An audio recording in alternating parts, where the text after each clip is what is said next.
Hey guys, welcome back to Trade Secrets, and we'll be looking at the 5 things to look for when buying a new laptop. So let's get started. So laptops are overpriced and underpowered, but still one of the most useful technologies that you can buy today. In the past, you used to be able to buy a decently powered laptop for $500 that'll last you a few years. But nowadays, $500 gets you a budget laptop that can barely even watch HD video. However, don't fret, there's still a way to get a decent laptop at a decent price, and here are 5 things to start looking for. Just a heads up, these tips apply more to laptops and not MacBooks. Unless you specifically need a stronger processor or a graphics card, for the MacBooks I suggest the Air 13-inch. The reason why it's a good size, it's light, it's powerful, and has a battery that can last 10 to 12 hours. So let's go through the 5 things you should keep in mind when buying a laptop. 1. Forget about the name brand. 2. Check the screen and resolution. 3. Know your processors and a bit about memory. 4.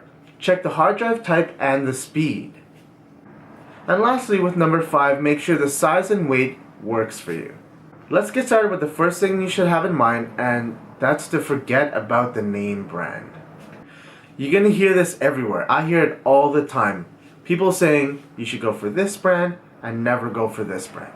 Don't listen to that. This is the easiest way to lose value and performance when looking for a good laptop. Sure, you might have had bad experiences in the past, and I'm sure many of you have, but the thing is, that is not always the case. There's a lot of factors that come into play when encountering a bad laptop. There are varying levels of quality control within the company itself.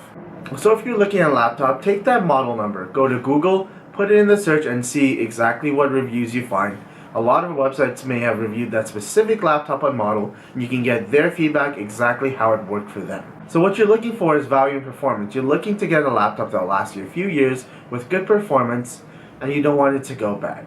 Actual reviews will do a lot more than someone's opinion on a specific brand in question than the actual model. So I've had laptops from HP to Dell, from Acer to Asus, back and around.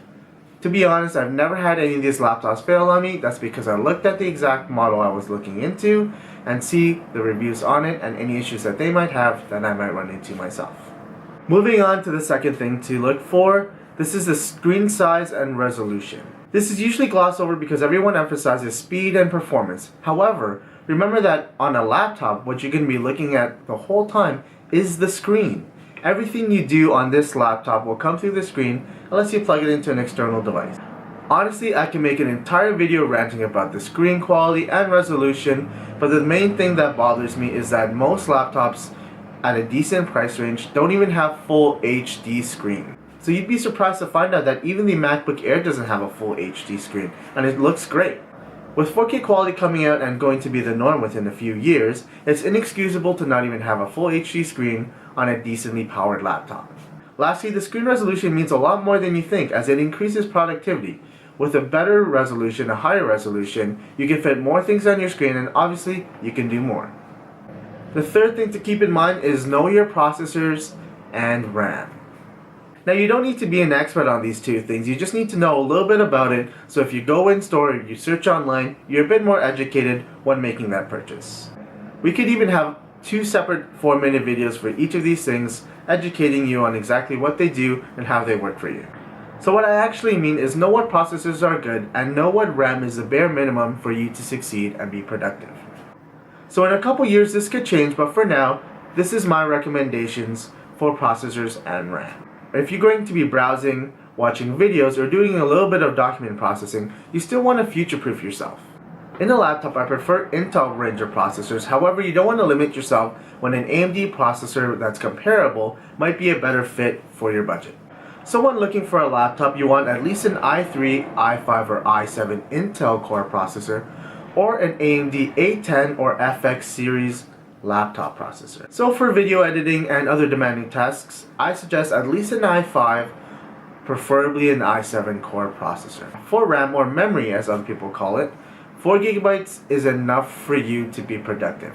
However, I suggest at least 8 GB just to future-proof yourself. So the fourth thing you should keep in mind is to check the hard drive type and speed. In my opinion, in mainstream media, this is underrated and not highlighted enough. Your hard drive is where everything is stored and accessed from. This includes all of your applications and even the Windows operating system, or Linux for those who are going to pick that up.